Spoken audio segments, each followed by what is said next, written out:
Another one said, you know, I've never kissed a girl before. Everyone looked at him in absolute dismay. Not only in dismay, they thought he's a loser. And now they make movies about, you know, men who are losers because they can't get women, and they call them wimps and they're cowards. How things have changed around.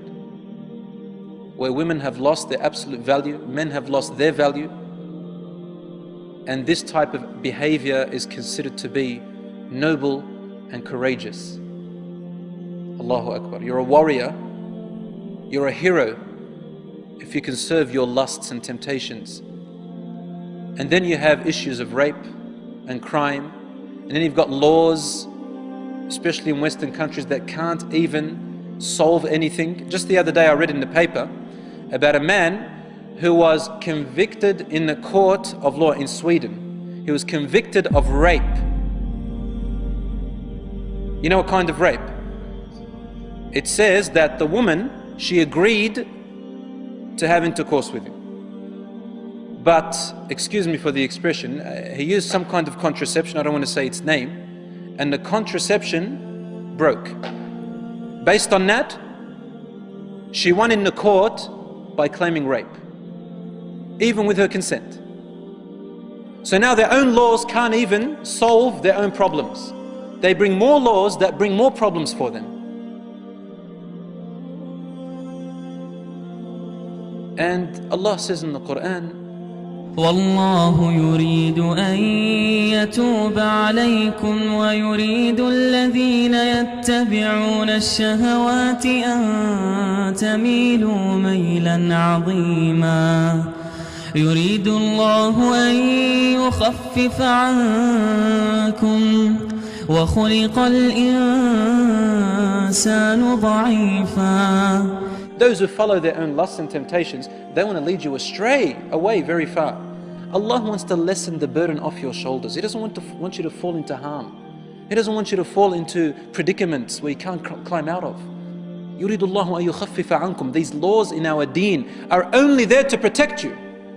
They are not there to cause you harm or restrict you, ya akhi.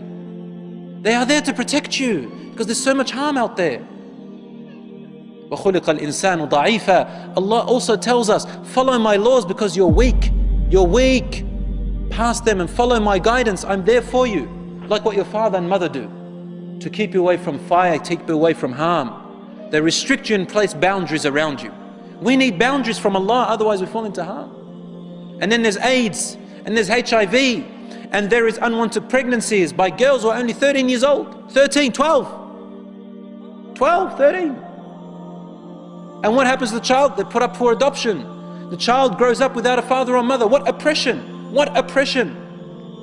Only to repeat the same thing again and again. So there is great harm in this. And here we are, they're trying to tell you youth that doing these actions makes you a man. You want to become a man? I dare you to get married. I dare you to get married. Because to them, this is the most cowardly thing. They don't dare to get married, brothers and sisters. They don't dare to get married. I had a neighbor, she had a 3-year-old daughter, but they never got married, her and her partner. In the end, he left her for another woman. Obviously, he's going to leave you for another woman. He's too afraid to be a man. He doesn't want to get married because he's too deep in his lusts. And then turns around and she says, men, they're only after their ego. Of course, why did you take a man like that? Allah gave us conscience. Allah gave us guidance in our brains to think with. And so Allah forbids us from these things because not to bring us harm. And you know what's sad?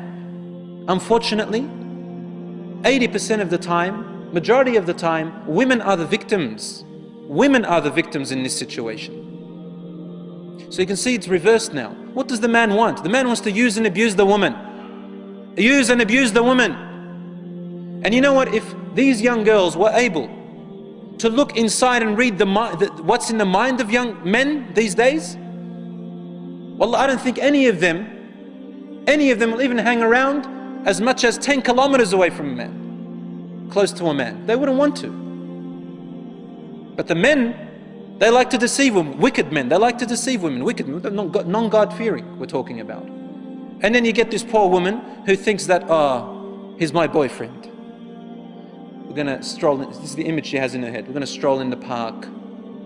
he's going to pick up a daffodil and give it to me, or a rose, hand in hand together. And then we're going to wait until the sun sets and the birds chirping around us in this beautiful park.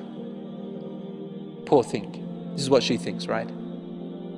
But the man is thinking about one thing, and he's going to tolerate all of that until he gets to it. I'm talking about men with diseases in their heart, and there are many of them today. With the tabloid, with all the sceneries that you have out there, and all the things that are occurring, I feel very sorry for a lot of women, and I feel very sorry for a lot of men who have sold their youth and sold their chastity, sold their dignity to be so cheap.